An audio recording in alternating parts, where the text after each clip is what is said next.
SI। अच्छा, SI system हम आज पढ़ेंगे, ठीक है।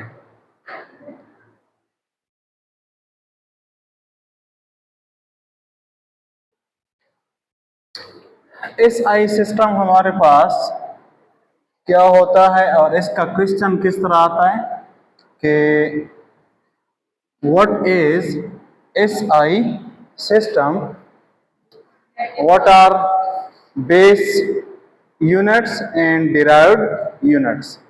तो हमारे पास जो आज का टॉपिक है वो क्या है, SI सिस्टम।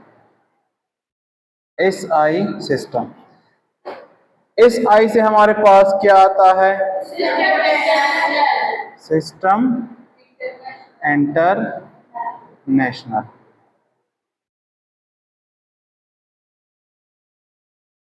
अच्छा, ये जो हमारे पास सिस्टम था, इससे पहले कितने सिस्टम थे हमारे पास, 3 सिस्टम थे।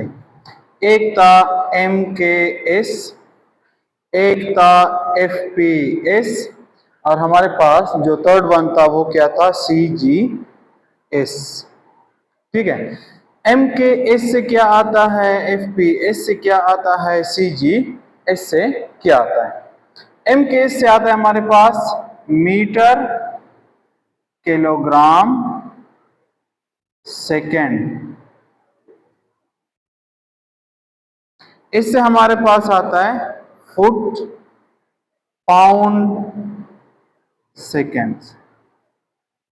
और CGS से हमारे पास क्या आता है, centimetre gram second, centimetre gram second. अब बच्चों के हमारे पास MKS एक या 2 कंट्री में इस्तेमाल होता था, इसी तरह FPS जो था हमारे पास UK इसी तरह के कंट्रीज में यूज होता था। CGS जो है वो अलग कंट्रीज में यूज होता था। तो जब लोग जो थे वो क्या करते थे, तिजारत करते थे, तो वहां पर जो कंट्री MKS यूज करते थे, MKS वाले किसी चीज की जो लेंथ होती थी तो वो किस में मेजर करते थे, वो मीटर में मेजर करते थे। और लेंथ जो थी मीटर में यूज करते थे। और जो हमारे पास फुट पाउंड सेकंड वाला है FPS, तो ये किस में मेजर करते थे, फुट। लेंथ जो होता तो हमारे पास किस में मेजर करता था, फुट। किस में मेजर करता था, फुट। ठीक है, तो अब हमारे पास, अब देखिए हमारे पास मीटर अलग चीज है, फुट जो है वो अलग चीज है। फुट जो है वो अलग है और मीटर जो है वो अलग है। तो अब जो MKS वाली कंट्रीज जो है, जो MKS सिस्टम को यूज करते थे, जब वो FPS वालों को कुछ बेचते थे या उससे कुछ खरीदते थे, तो क्या होता था कि इसको तो मीटर में बेचना है और इन लोगों ने रिसीव करना है फुट में। तो इसमें क्या होता था, मसला होता था। ठीक है, तो इस मसले को हल करने के लिए 93 कंट्रीज से साइंटिस्ट जो थे, रिनोन साइंटिस्ट, वो सिलेक्ट किए गए। रिनोन साइंटिस्ट वो क्या हो गए, सिलेक्ट किए गए, ताकि वो एक न्यू सिस्टम बना ले, न्यू सिस्टम जो ऑल ओवर द वर्ल्ड जो हो वो क्या हो, एक्सेप्टेबल हो, all over the world acceptable हो। तो इसके लिए एक कॉन्फ्रेंस बुलाई गई। उस कॉन्फ्रेंस को, वो जो कॉन्फ्रेंस था वो कब हुआ, 1960 को। 1960 को वो कॉन्फ्रेंस हो गया। अब ये जो 1960 को सिस्टम बना, उस सिस्टम का नाम क्या रखा गया, सिस्टम इंटरनेशनल। तो क्वेश्चन आपसे ये भी हो सकता है आजकल, चूंकि लो बेस क्वेश्चन हो सकते हैं, why do we need SI system if we have MKS or FPS or CGS। तो आप लोगों ने क्या करना है कि MKS वाली जो कंट्री है, FPS वाली कंट्री जो है, उनमें जो बिजनेस होता था, तिजारत होती थी, उसमें क्या हो जाता था, मसले क्रिएट होते थे। तो इसकी वजह से उन लोगों ने क्या किया, एक सिस्टम इंट्रोड्यूस किया, जिसे हम क्या कहते हैं, सिस्टम इंटरनेशनल कहते हैं।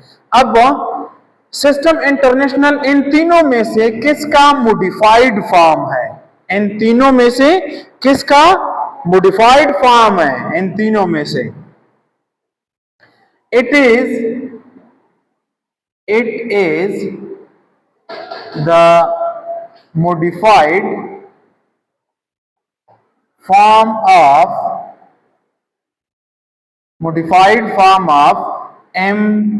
MKS, modified form of MKS।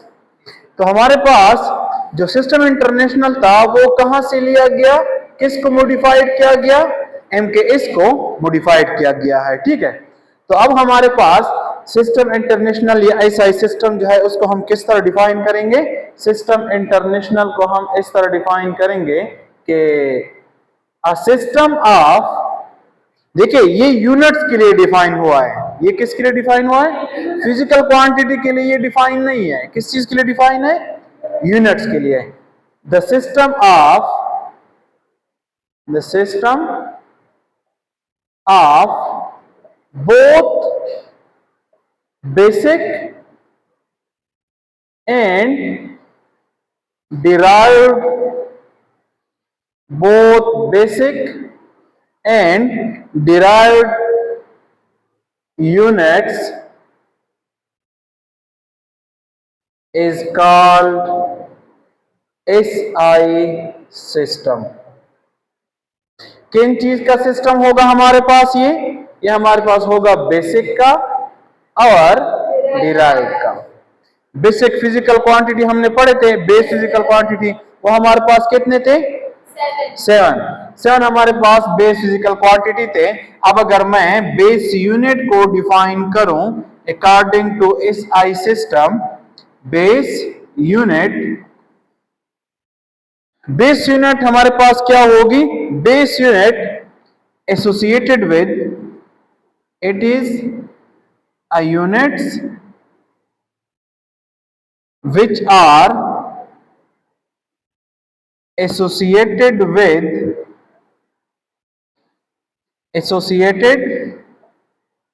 the base physical quantity। जो बेस फिजिकल क्वांटिटी के साथ एसोसिएटेड हो तो वो हमारे पास क्या कहलाते हैं? Base units. अब हमारे पास चूंकि बेस फिजिकल क्वांटिटी जो है, base physical quantity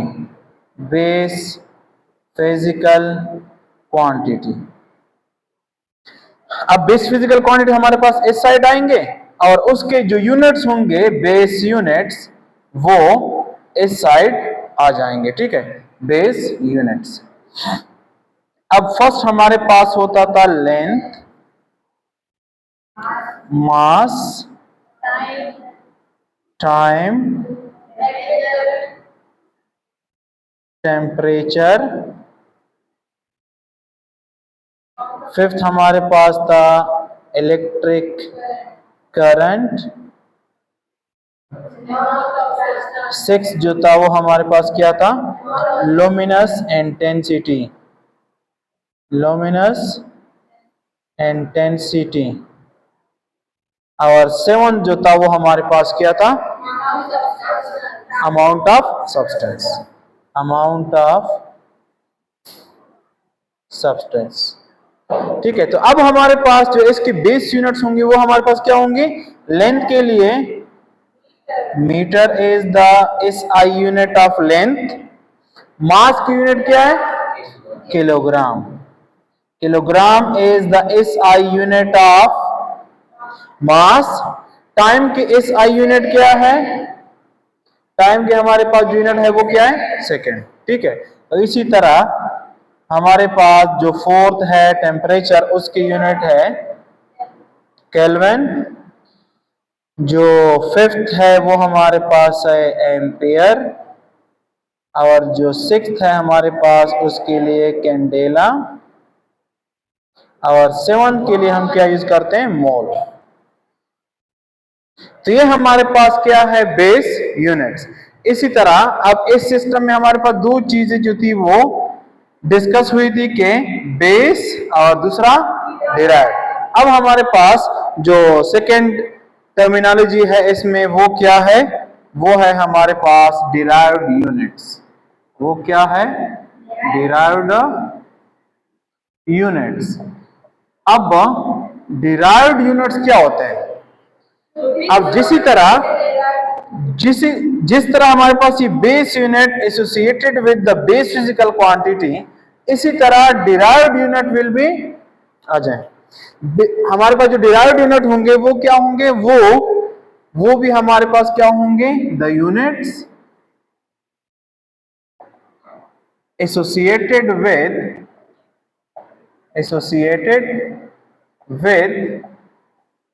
derived physical quantity। derived physical quantity, derived physical quantity के साथ जो यूनिट्स एसोसिएटेड हो, उसके साथ ताल्लुक रखते हो, तो वो हमारे पास क्या होंगे, डिराइव्ड यूनिट्स होंगे। डिराइव्ड यूनिट्स हमारे पास कितने होते हैं, मैंने आप लोगों को पहले भी कहा था, अगर हमारे पास डिराइव्ड फिजिकल क्वांटिटी इनफाइनाइट है तो इसी तरह उसके यूनिट्स भी इनफाइनाइट होंगे। तो यहाँ पर हम एग्जांपल में क्या लिखेंगे, यहाँ पर होगा हमारे पास, आपने 4 या 5 जो है वो डिस्कस करने कि हमारे पास जो डिराइव्ड फिजिकल क्वांटिटी है उनकी जो यूनिट्स होंगे डिराइव्ड यूनिट्स, तो ये डिराइव्ड क्वांटिटी हो गई, ये होंगे हमारे पास डिराइव्ड यूनिट्स। अब डिराइव्ड क्वांटिटीज हमारे पास क्या होते हैं और कौन कौन से होते हैं? फॉर एग्जांपल हम यहाँ पर पहले करते हैं एरिया, डिराइव्ड क्वांटिटी है तो डिराइव्ड यूनिट उसकी क्या है हमारे पास, कल हमने डिस्कस की थी, ये मीटर स्क्वायर सेकेंड, वॉल्यूम पर मीटर क्यूब, हमारे पास ये क्या है, मीटर क्यूब या क्यूबिक मीटर भी ऐसे कहते हैं, क्यूबिक मीटर, क्यूबिक का मीटर कहते हैं, ठीक है। से थर्ड हमारे पास आप इसे एग्जांपल में लिख सकते हैं कि स्पीड की जो हमारे पास यूनिट होती है मीटर पर सेकेंड, और सिंबल में मीटर पर सेकेंड आ जाएगा। इसी तरह फोर्थ एक्सेलरेशन लिख दें, एक्सेलरेशन की क्या है, मीटर पर सेकेंड स्क्वायर, तो हमारे पास होगा मीटर पर सेकेंड स्क्वायर। इसी तरह हमारे पास है फोर्स की यूनिट क्या होती है हमारे पास, किलोग्राम मीटर पर सेकेंड स्क्वायर, जो कि फर्दर किसकी इक्वल हो जाता है, न्यूटन के, किसकी इक्वल हो जाता है, न्यूटन की इक्वल हो जाता है। और जब आपने सिंबल में लिखना हो तो कैपिटल एन में लिखना है, जब आपने न्यूटन की फुल स्पेलिंग लिखनी हो यूनिट की तो स्मॉल, इस तरह, तो हमारे पास क्या हो जाएगा, न्यूटन, सही है। तो जब आपने सिंबल लिखनी है तो स्मॉल एन से स्टार्ट करना है, किससे, स्मॉल एन से, और जब आपने सिंबल लिखना होगा तो किस तरह लिखना होगा, कैपिटल एन, सही है। तो ये हमारे पास इसी तरह ये बस ये 5 इसके लिए काफी है, ठीक है। अच्छा, डिराइव्ड हमारे पास क्या क्या चीजें हो गई, सिस्टम इंटरनेशनल हमारे पास क्या है, इससे पहले हमारे पास कितने सिस्टम थे, 3, MKS, FPS, CGS। MKS आता है metre kilogram second, foot pound second, centimetre gram second. ये हम क्यों यूज करते हैं, ये पहले जमाने में जो यूज करते थे, MKS था, FPS था, CGS था, हर एक कंट्री का अलग अलग सिस्टम होता था। तो MKS वाले लेंथ को मीटर में यूज करते थे और FPS वाले लेंथ को फुट में यूज करते थे। तो अब जब इन कंट्रीज के दरमियान चूंकि एक्सपोर्ट का सिस्टम होता है कि तजारत करते हैं, बिजनेस करते हैं, तो उसके लिहाज से हमारे पास जो अगर कोई ऑब्जेक्ट है उसको लेंथ में मेजर कर रहे हैं और उसकी रिक्वायरमेंट जो है वो लेंथ में है, तो लेंथ की यूनिट ये MKS वाले चाहते हैं कि मीटर में हो, FPS वाले चाहते हैं कि वो फुट में हो। तो इन दोनों में क्या होता था, कंफ्यूजन हो जाती थी। तो इसी वजह से एक कॉन्फ्रेंस बुलाई गई जिसमें 93 कंट्रीज ने हिस्सा लिया और उसके रेनोन्ड साइंटिस्ट जो थे, नामवर साइंटिस्ट जो थे, वो लाए गए और उन्होंने एक न्यू सिस्टम जो था वो इंट्रोड्यूस किया ऑल ओवर द वर्ल्ड जो कि एक्सेप्टेबल हो। तो वो कॉन्फ्रेंस कब मुनक्किद हुई? 1960 को, और उसको क्या नाम दिया गया? System international. इट इज, ये हमारे पास इन तीनों में से किस से लिया गया है? MKS का मॉडिफाइड फॉर्म है। It is the modified form of MKS। तो सिस्टम इंटरनेशनल किस से बनाया गया है? मतलब इसको हमने थोड़ा सा मॉडिफाइड करके, MKS को मॉडिफाइड करके न्यू सिस्टम बनाया है। अब डिफिनीशन हम इसकी किस तरह करते हैं? The system of both basic and derived unit is called SI system. Base unit क्या होते हैं? It is a unit which are associated with the base physical quantity। Base physical quantity के साथ जो हमारे पास यूनिट यूज होंगे वो क्या कहलाएंगे? बेस यूनिट कहलाएंगे। वो हमारे पास, चूंकि बेस फिजिकल क्वांटिटी हमारे पास 7 है, तो बेस यूनिट भी कितने होंगे? 7 होंगे। तो length, mass, time, temperature, electric current, luminous intensity and amount of substance are the base physical quantity. और उनके जो यूनिट्स हैं, तो लेंथ की यूनिट है मीटर, मास की यूनिट है किलोग्राम, टाइम की यूनिट है सेकेंड, टेम्परेचर की यूनिट है केल्विन, इलेक्ट्रिक करंट की यूनिट है एम्पेयर, लुमिनस इंटेंसिटी की यूनिट है कैंडेला, और अमाउंट ऑफ सब्सटेंस की जो यूनिट है वो क्या है? मोल है। और फिर मैंने आप लोगों को एक क्वेश्चन बनाया था इससे कि कौन से यूनिट जो है वो साइंटिस्ट के नेम पे रखे गए हैं? तो वो हमारे पास कितने हैं? 2। एम्पेयर और Kelvin are the name of scientist. Ampere and Kelvin are the name of scientist, ये वाले हैं। ये तो कैंडेला है हमारे पास, केल्विन और एम्पेयर। ठीक है, तो हमारे पास ये क्या है? ये साइंटिस्ट के नेम है। और ये वाले हमारे पास बेस यूनिट्स भी हैं। किसके? Kelvin is the unit of temperature, ampere is the unit of electric current. अच्छा, इसके बाद हमारे पास कौन सा टॉपिक है? डिराइव्ड क्वांटिटीज हो गए। डिराइव्ड क्वांटिटीज और डिराइव्ड यूनिट हमारे पास हो गए। ठीक है, अब स्टैंडर्ड फॉर्म हमारे पास क्या होगा? स्टैंडर्ड फॉर्म और साइंटिफिक नोटेशन। स्टैंडर्ड फॉर्म और साइंटिफिक नोटेशन। स्टैंडर्ड फॉर्म या साइंटिफिक नोटेशन की जरूरत क्यों है? Why we will use standard form or scientific notation? Why we will use standard form? हम स्टैंडर्ड फॉर्म क्यों यूज करेंगे?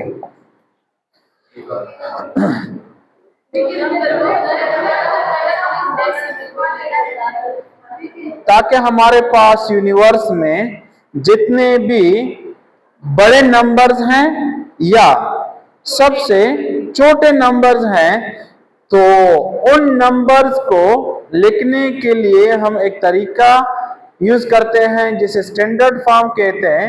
और वो हम इसलिए यूज करते हैं कि हमारे पास उसमें प्रिसीजन ज्यादा होती है उस मेथड में। दूसरी बात क्या है कि वो हमारे पास उसमें एरर बहुत कम होता है। तीसरी बात क्या होती है उसमें कि स्टैंडर्ड फॉर्म को यूज करके हमारा टाइम जो है वो बच जाता है। ये हमारे पास क्या होते हैं? Why we will use standard form. We will, आपका आंसर क्या होना चाहिए कि we will use standard form. We will use standard form for the following purpose. For the following purpose. वो हमारे पास क्या है? फर्स्ट हमारे पास क्या है कि by writing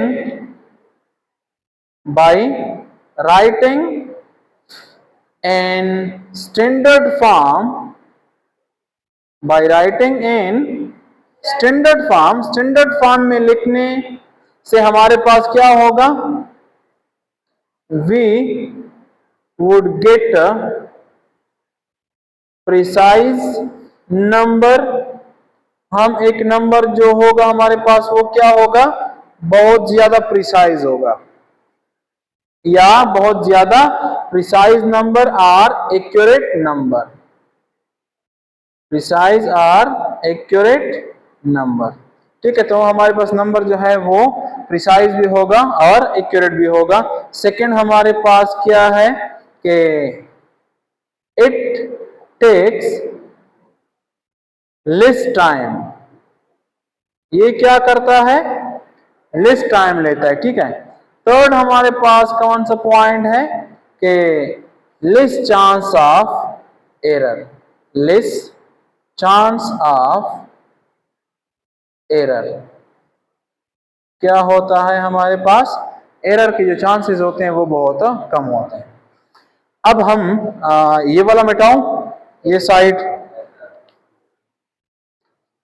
अच्छा, तो अब हम प्रॉपर डिफिनीशन करते हैं इसकी, और फिर इसका जो जनरल फार्मूला है वो डिस्कस करते हैं, और उसके जो रूल्स हैं वो क्या क्या है वो यहाँ पर डिस्कस करते हैं। सही है, तो हमारे पास है standard form, standard form.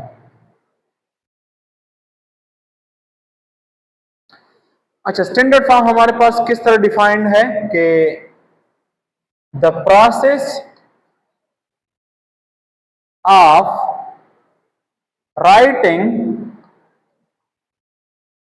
a very large or very small number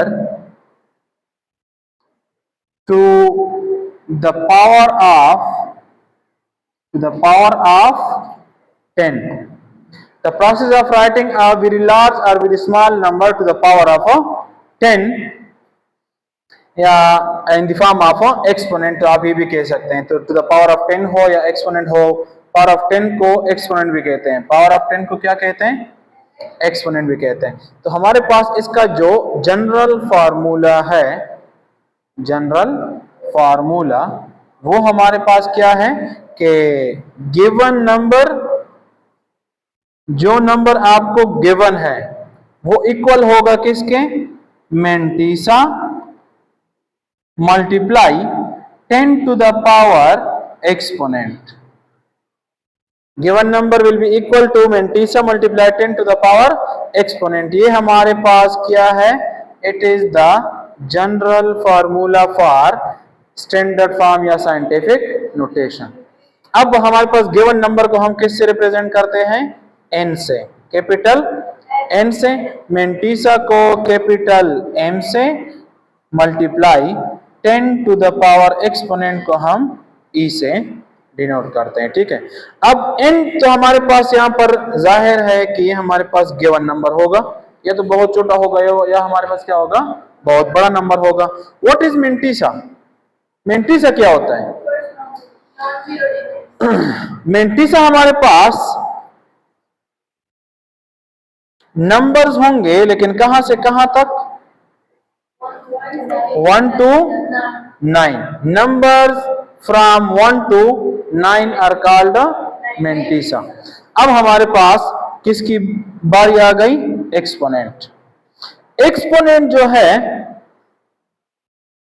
depend करता है किस पे, exponent depend upon, exponent depend upon the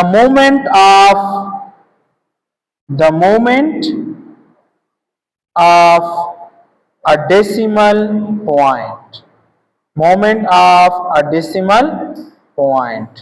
ये वाला जो हमारे पास टर्म है इसमें कंफ्यूजन होती है स्टूडेंट की कि एक्सपोनेंट किस तरह डेसिमल पॉइंट के मोमेंट पर डिपेंड करता है। देखें, अब हमारे पास क्या होता है कि लेट सपोज एक नंबर है, बहुत बड़ा नंबर है, जिसके लास्ट में कितने जीरो लगाए गए हैं, 22, लाइक मास ऑफ अर्थ है या मास ऑफ वो लेते हैं मून, मास ऑफ मून, हमारे पास जो गिवन है वो गिवन नंबर जो होगा वो क्या होगा, mass of moon. Mass of moon, mass of moon कितना है, वो हमारे पास है 7। इस तरह है कि 7 3 21 सही, 1 2 3 4 5 6।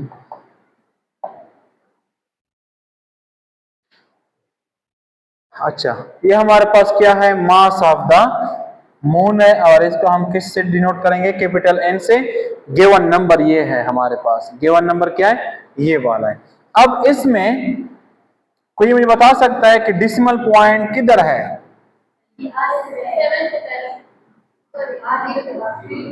जब भी हमारे पास एक नंबर लिखा गया हो और उसमें डेसिमल पॉइंट मेंशन ना हो, एक नंबर लिखा गया हो और उसमें डेसिमल पॉइंट मेंशन ना हो, तो वो हमेशा लास्ट में एग्जिस्ट करता है। वो हमेशा कहां एग्जिस्ट करता है, लास्ट में एग्जिस्ट करता है। अब हमने इस डेसिमल पॉइंट को कहां लेके आना है, ताकि डेसिमल पॉइंट के लेफ्ट साइड पे एक नॉन जीरो डिजिट रह जाए। कहां पर लेके आना है, ताकि डेसिमल के लेफ्ट साइड पे, राइट पे नहीं, लेफ्ट साइड पे एक नॉन जीरो डिजिट रह जाए, तो वो हमारे पास क्या होगा, उस डेसिमल पॉइंट को हम वहां तक लेके आएंगे। अब देखिए हमारे पास ये डेसिमल पॉइंट इधर है, तो 1 2 3 4 5 6 6 7 8 9 10 11 12 13 14 15 16 17 18 19 20 21 22। तो कितना हम लेके आए हैं, 22 टाइम। तो हम इधर क्यों नहीं लेके आते, क्योंकि रूल ये कहता है कि आप डेसिमल पॉइंट को उधर तक लेके आना है कि उसके लेफ्ट साइड पे एक नॉन जीरो डिजिट जो है वो रह जाए। तो इधर तो कोई हमारे पास नॉन जीरो डिजिट नहीं होगा, तो इसलिए हम क्या करेंगे, यहाँ पर ही रुक जाएंगे। तो हमारे पास ये जो नंबर होगा n will be equal to 7 cross, अब फॉर्मूला क्या था, मेंटीसा के बाद मल्टीप्लिकेशन, मल्टीप्लिकेशन के बाद 10 टू द पावर एक्सपोनेंट, और एक्सपोनेंट के लिए हमने ये कहा कि exponent depend upon the moment of a decimal point. कितनी टाइम हम लेके आए हैं, 22 टाइम। कितनी टाइम, 22 टाइम हम इसको लेके आए हैं। तो इस तरह हम क्या कहते हैं कि exponent depend upon the moment of a decimal point. जितना आपने डेसिमल पॉइंट को मूव किया हुआ है तो उतना ही एक्सपोनेंट होगा।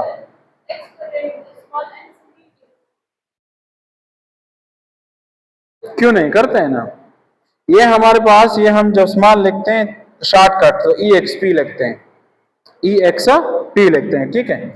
तो अब हमारे पास लेट्स सपोज तो हमारे पास बड़ा नंबर है। अब अगर हमारे पास बहुत छोटा नंबर हो तो क्या होगा, बहुत छोटा नंबर हो, लेट सपोज हम लिखते हैं कि एक ऑब्जेक्ट है, उसकी जो लेंथ है वो लेंथ जो है वो लेट सपोज कंसिडर करते हैं कि 0.00000000783 मीटर, 783 मीटर हमारे पास क्या है, एक ऑब्जेक्ट का लेंथ है। तो गिवन नंबर ये होगा, ये हमारे पास क्या होगा, गिवन नंबर। अब छोटे नंबर में आपके पास डेसिमल पॉइंट जो है वो मेंशन होगा, छोटे नंबर में डेसिमल पॉइंट जो होगा वो क्या होगा, मेंशन होगा। तो ये हमारे पास क्या होगा, n will be equal to 0.000000783 metre. तो हमारे पास वो नंबर है। इस नंबर को हमने किस फॉर्म में लिखना है, स्टैंडर्ड फॉर्म में, जिसका हमारे पास फॉर्मूला जो है वो ये है। तो n हमारे पास गिवन है, तो this n will be equal to, अब डेसिमल पॉइंट इधर है, कहां तक लेके आना है, इधर तक हम लेके आएंगे। तो 1 2 3 4 5 6 7 8 9 10। चूंकि फिर आप भूल जाते हैं तो अपने लिए इधर छोटा सा 10 जो है वो लिख लिया करें कि हम कितने पॉइंट तक लेके आए हैं, 10 टाइम लेके आए हैं। तो हमारे पास ये जो नंबर होगा ये क्या होगा, 7.83 क्रॉस 10 टू द पावर। अब हम राइट की तरफ गए हैं, जब हम लेफ्ट की तरफ आएंगे, लेफ्ट की तरफ तो एक्सपोनेंट जो होता है वो पॉजिटिव होता है, और जब हम राइट की तरफ जाते हैं तो वो हमारे पास क्या होता है, एक्सपोनेंट विल बी नेगेटिव। तो कितनी टाइम नेगेटिव है, -10 मीटर। तो ये हमारे पास 7.83 जो है, 7.83 इज अमेंटीसा, -10 जो है वो हमारे पास एक्सपोनेंट, -10 जो है ये वाला, ये क्या है हमारे पास, एक्सपोनेंट है। ठीक है, तो ये हमारे पास क्या होता है, स्टैंडर्ड फॉर्म, और उसके जो रूल होते हैं कि आपने एक नंबर को किस तरह स्टैंडर्ड फॉर्म में या साइंटिफिक नोटेशन में लिखना है।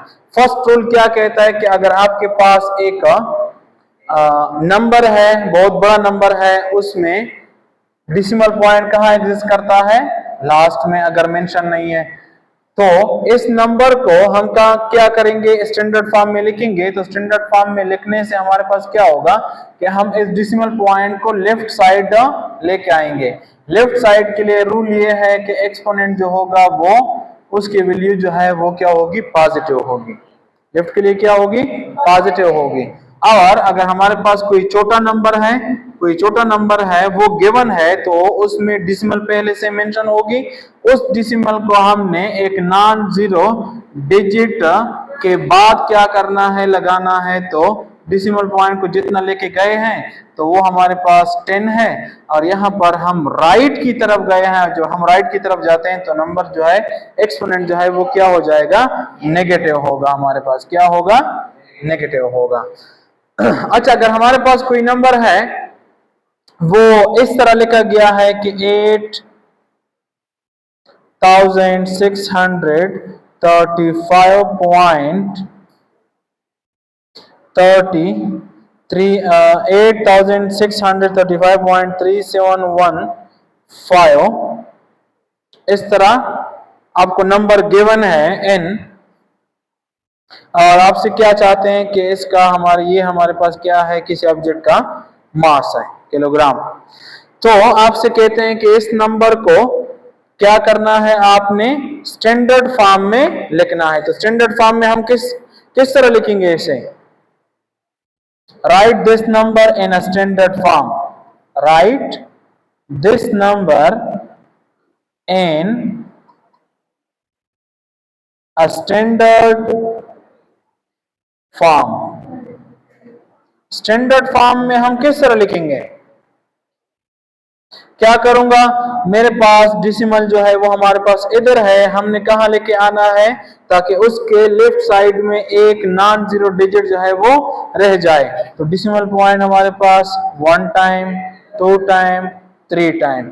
तो अब हमारे पास क्या होगा, 8.6353715 क्रॉस 10 टू द पावर, क्या लिखूं, 3। कितनी टाइम लेके आए हैं, 1 2 3।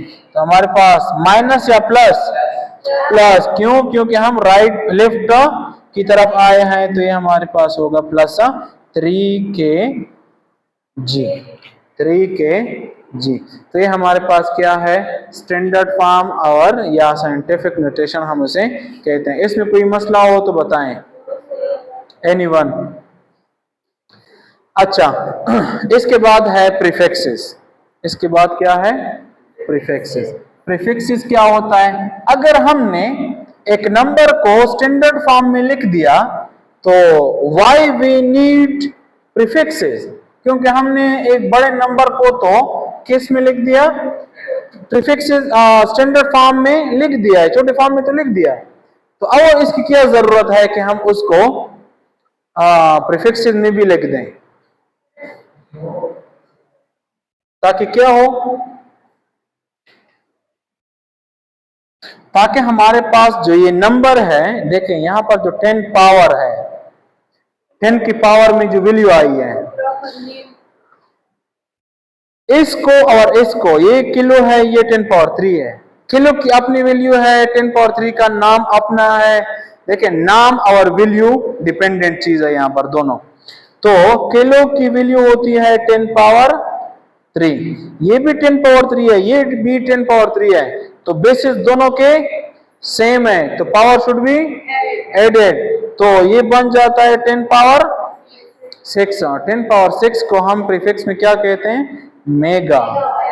क्या कहते हैं फिर उसे? मेगा कहते हैं। तो अब ये जो मेगा होगा, अब देखिए यहां पर हमारे पास दो चीजें एक चीज की वजह से खत्म हो गई। एक 10 पावर 3 खत्म हुआ और दूसरा किलो भी खत्म हुआ। ठीक है, तो हमारे पास सिर्फ ग्राम जो है वो रह जाएगा।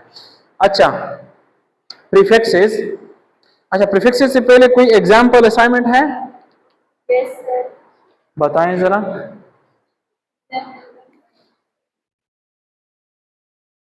असाइनमेंट, अच्छा एग्जाम्पल हमारे पास क्या है? एग्जाम्पल तो आसान है, वो तो हो गया है। असाइनमेंट जो है 1.1,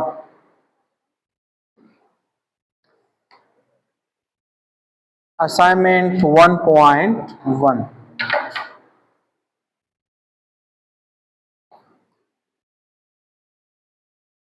असाइनमेंट 1.1, असाइनमेंट 1.1 हमारे पास क्या कहते हैं? उसमें गिवन ये है कि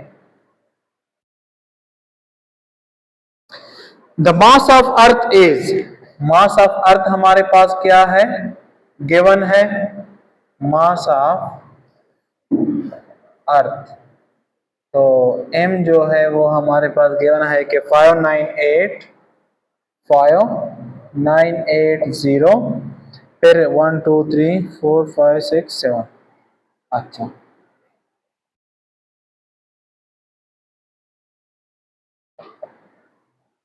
one two three four five, ठीक है। तो हमारे पास इतना मास है और इसकी जो यूनिट है वो क्या होगी? kg। kg is the unit of मास। तो ये मास हमारे पास क्या है? गिवन है। Right this number in standard form. तो रिक्वायर्ड हमारे पास क्या है? रिक्वायर्ड है कि writing this number in standard form. इसको हमने किस फॉर्म में लिखना है? स्टैंडर्ड फॉर्म में हमने इसे लिखना है। तब हमारे पास ये जो नंबर है वो n की इक्वल होगा। n will be equal to 5 into 980। हमारे पास बाकी भी इसके क्या है? ये मासेस 3 4 5 6 7 टाइम, और ये है kg is the unit of मास। अच्छा, ये हमारे पास वो नंबर है। अब डिसिमल पॉइंट किधर है? डिसिमल पॉइंट है किधर? लास्ट में, इधर। हमने कहां तक लेके आना है? 5 और 9 के बीच। तो 1 2 3 4 5 6 7 8 9 10 11 12 13 14 15 16 17 18 19 20 21 22 23 24। तो कितना हुआ? 24। तो n will be equal to, decimal इधर आ गई तो 5.98 क्रॉस 10 टू द पावर, बाकी सब तो जीरो है ना, बाकी सारे जीरो हैं। तो कितना है? 24। प्लस लगाओ या माइनस? क्यों? क्योंकि हम लेफ्ट की तरफ आए हैं। हम क्या आए हैं? लेफ्ट की तरफ आए हैं। तो हमारे पास क्या होगा? Plus 24 into kg। तो ये हमारे पास क्या है? इसका answer. n will be equal to 5.98 cross 10 to the power plus 24। अच्छा, ये हुआ 1.1। अब है हमारे पास number of seconds in a year. Number of seconds in a year हमने फाइंड करने हैं। एग्जाम्पल नंबर 1.2, एग्जाम्पल नंबर 1.2 हमने सॉल्व करना है कि नंबर ऑफ सेकेंड्स जो है वो ईयर में कितने होते हैं। Number of seconds, number of seconds in a year, एक साल में कितने सेकंड्स होते हैं वो हमने फाइंड आउट करना है, ठीक है। तो अब हमारे पास जो गिवन है, गिवन किस तरह लिखेंगे इससे, गिवन क्या है इसमें, गिवन हमारे पास इसमें है 1 ईयर। 1 ईयर जो है वो हमारे पास क्या है, गिवन है। नंबर ऑफ ईयर कितने हैं, नंबर ऑफ ईयर जो है ईयर वो हमारे पास 1 है। 1 ईयर, 1 ईयर क्या है वो गिवन है, 1 ईयर जो है वो क्या है गिवन है। और रिक्वायर्ड हमसे क्या है, नंबर ऑफ सेकेंड्स। तो रिक्वायर्ड जो है वो हमारे पास होगा number of seconds in year, तो ये हमसे रिक्वायर्ड है। अच्छा ये बताओ कि टाइम की जो यूनिट है एस आई यूनिट वो क्या है, सेकेंड। तो जो हम यूज करते हैं कि minute, hour, day, month, week, week जो है वो हमारे पास, अच्छा मंथ, ईयर, लीप ईयर। अच्छा ये सारे फिर कौन सी यूनिट है टाइम के, ये सारे कौन सी यूनिट है, इसको कौन सी यूनिट कहलाएंगे, ये इसको हम कहते हैं non S I units, non S I units कहलाते हैं, ठीक है। सेकेंड जो है वो इसकी एस आई यूनिट है, सेकेंड क्या है, एस आई यूनिट है। और बाकी जो हमने लिखे हैं इधर ये क्या है, नॉन एस आई यूनिट है, ठीक है। अब हम क्या करेंगे, नंबर ऑफ सेकेंड जो है 1 ईयर में फाइंड करेंगे। तो हमारे पास जो इसका तरीका है conversion, conversion from 1 unit to another. देखें ईयर भी हमारे पास यूनिट ऑफ टाइम है लेकिन नॉन एसआई है, नॉन एसआई से हमने कन्वर्जन करना है एसआई में, नॉन एसआई से हमने कन्वर्जन करना है एसआई में। इधर ये मिटाऊं, अच्छा अब देखें हमारे पास जो 1 ईयर होता है वो 1 ईयर मल्टीप्लाई, अच्छा 1 ईयर में कितने डेज होते हैं, 1 ईयर में हमारे पास होते हैं 365 डेज। और 1 डे में हमारे पास कितना टाइम होता है, 24 आवर्स। 1 आवर में 60 मिनट होते हैं और 1 मिनट जो होता है वो 60 सेकेंड्स के इक्वल होता है। तो अब 1 ईयर से हमने क्या डिराइव करना है, ये सेकेंड जो है डिराइव करना है। तो हमारे पास 1 year will be equal to 1 year multiply, अच्छा 1 ईयर में हमारे पास नंबर ऑफ डेज कितने होते हैं, 1 ईयर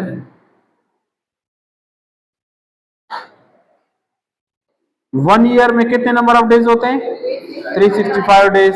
अच्छा डेज के बाद किसका नंबर है, आवर। तो 1 डे में कितने आवर होते हैं, 24। अच्छा अब आवर के बाद किसका नंबर है, मिनट का। तो मिनट कितने होते हैं हमारे पास, 60 मिनट होते हैं किसमें, 1 आवर में। अब मिनट में कितने सेकेंड्स होते हैं, अब ये हमारे पास इस तरह आ जाएगा 60 minute divided by 1 hour multiply, इधर हमारे पास 60 सेकेंड्स डिवाइडेड बाय 1 मिनट। इसको मैं अगर दोबारा साफ थोड़ा लिखूं तो मेरे पास ये कुछ इस तरह हो जाएगा कि 1 year multiply 365 days divided by 1 year multiply 24 hour divided by 1 day multiply 60 minute divided by 1 hour multiply 60 second divided by 1 minute। अब जरा ये क्वेश्चन बनता है कि 1 ईयर कहां से आया ये वाला?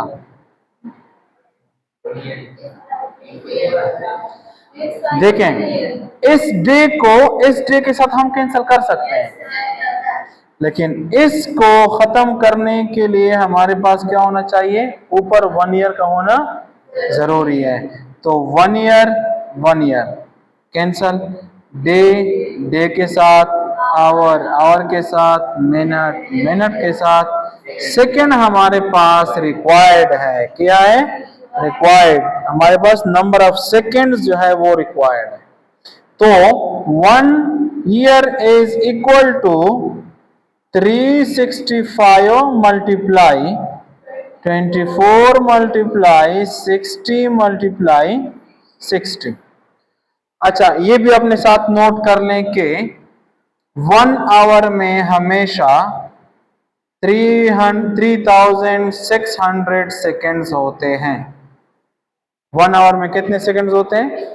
3600 सेकेंड। ये फिक्स्ड है, ये चेंज नहीं होंगे, ठीक है, ये फिक्स्ड है।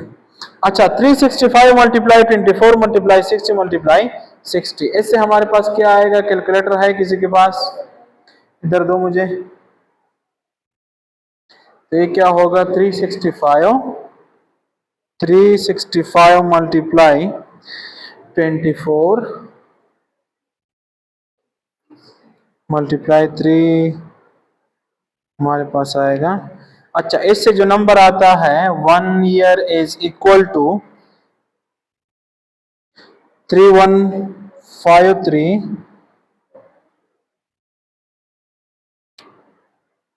365 मल्टीप्लाई 24 मल्टीप्लाई 3 3153 6000 सेकेंड्स। अच्छा, ये तो हमारे पास नंबर के फॉर्म में हुआ, नंबर के फॉर्म में हुआ। अब इसको हमने कन्वर्ट करना है किसमें? स्टैंडर्ड फॉर्म में। ये भी सही है, ठीक है। सेकेंड्स कितने हैं हमारे पास? हमारे पास ये क्या है? 3153 6000 सेकेंड है, ठीक है, इतने सेकेंड्स हैं। लेकिन हमने इसे किस में कन्वर्ट करना है? चूंकि हमने इससे पहले स्टैंडर्ड फॉर्म पढ़ा है, तो इसलिए हम इसे क्या करेंगे? स्टैंडर्ड फॉर्म में कन्वर्ट करेंगे। तो डेसिमल पॉइंट इधर एग्जिस्ट करता है लास्ट में हमेशा, जब मेंशन ना हो तो 1 2 3 4 5 6 7। तो 3.1536 क्रॉस 10 टू द पावर हमारे पास क्या है? +7 सेकेंड्स। तो ये है हमारे पास number of second in 1 year is 3.156 multiply 10 to the power 7 seconds. तो ये हमारे पास है एक साल में नंबर ऑफ सेकेंड्स, ठीक है। इसके बाद हमारे पास क्या है कि असाइनमेंट में calculate the number of seconds in a week. Week में कितने सेकेंड्स होंगे? तो वो कितने होंगे हमारे पास? क्योंकि अब अच्छा, इसमें हमसे क्या कहा गया है कि फाइंड या calculate the number of seconds in a year. एक साल में कितने सेकेंड्स होते हैं वो कैलकुलेट करें। तो अब हमारे पास चूंकि ईयर जो है वो नॉन एसआई यूनिट है और जो सेकेंड है वो हमारे पास एसआई यूनिट है, तो हम एसआई यूनिट की तरफ जाएंगे। तो किस तरह जाएंगे? हमने गिवन नंबर जो है वो number of seconds in year find करने हैं। गिवन हमारे पास क्या होगा इसमें कि नंबर ऑफ ईयर कितने हैं? 1 ईयर गिवन है, ठीक है, 2 ईयर नहीं है, 1 ईयर है। सही है। तो number of seconds in year हमने फाइंड करने। 1 ईयर में कितने डेज होते हैं? 365। 1 डे इक्वल होता है 24 आवर का, 1 आवर इक्वल होता है 60 मिनट का, और 1 मिनट होता है इक्वल 60 सेकेंड का। तो 1 year is equal to 1 year multiply 365 days divided by 1 year multiply 24 hour divided by 1 day. इस अच्छा ये वाला जो है, ये जो कन्वर्जन है, ये हम किस तरह करेंगे? ये कन्वर्जन जो है हमारे पास इस तरह होगा कि एक साल में 365 दिन होते हैं, एक दिन में 24 घंटे होते हैं, एक घंटे में 60 मिनट होते हैं, और एक मिनट में 60 सेकेंड्स होते हैं। तो इसको हमने इस तरह कुछ करना है, ठीक है। तो अब हमारे पास 1 ईयर किसकी इक्वल है? 1 year is equal to 1 year multiply, 1 year में कितने डेज होते हैं? 365 डेज। 1 डे में कितने आवर होते हैं? 24। 1 आवर में कितने मिनट्स होते हैं? 60। 1 मिनट में कितने सेकंड होते हैं? 60। अब मिनट मिनट के साथ, आवर आवर के साथ, डे डे के साथ, ईयर ईयर के साथ। तो अब हमारे पास क्या रह जाएगा? 365, 24, 60, 60। तो ये हमारे पास रह जाएगा। तो इन सब को हम क्या करेंगे? मल्टीप्लाई करेंगे। मल्टीप्लाई करने से हमारे पास जो नंबर आ जाता है वो 3153 सेकेंड आ जाता है। इसको हमने चूंकि स्टैंडर्ड फॉर्म पढ़ लिया है, तो हम क्या करेंगे? अब इसको दोबारा स्टैंडर्ड फॉर्म में लिखेंगे। तो वो किस तरह आ जाता है स्टैंडर्ड फॉर्म? हमारे पास नॉर्मल नंबर में जो डिसिमल पॉइंट होता है वो कहाँ होता है? At the end of a number होता है, जब मेंशन ना हो। तो उस वहां से हम स्टार्ट करेंगे। 1 टाइम, 2 टाइम, 3, 4, 5, 6, 7 टाइम हमारे पास होगा। इधर क्यों नहीं लेके आते? क्योंकि हमारे पास जो रूल है वो ये है कि डिसिमल के लेफ्ट साइड पे एक नॉन जीरो डिजिट का होना जरूरी है। तो इसलिए हम क्या करेंगे? 3.156 मल्टीप्लाई 10 पावर प्लस 7 सेकेंड। यहां तक कोई क्वेश्चन हो इसमें, इस असाइनमेंट 1 सॉरी एग्जाम्पल 1.2 में? अच्छा, अब है असाइनमेंट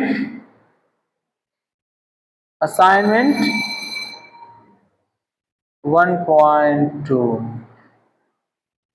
ये इंशाल्लाह कल करेंगे, ठीक है? हाँ, चेक कर लो।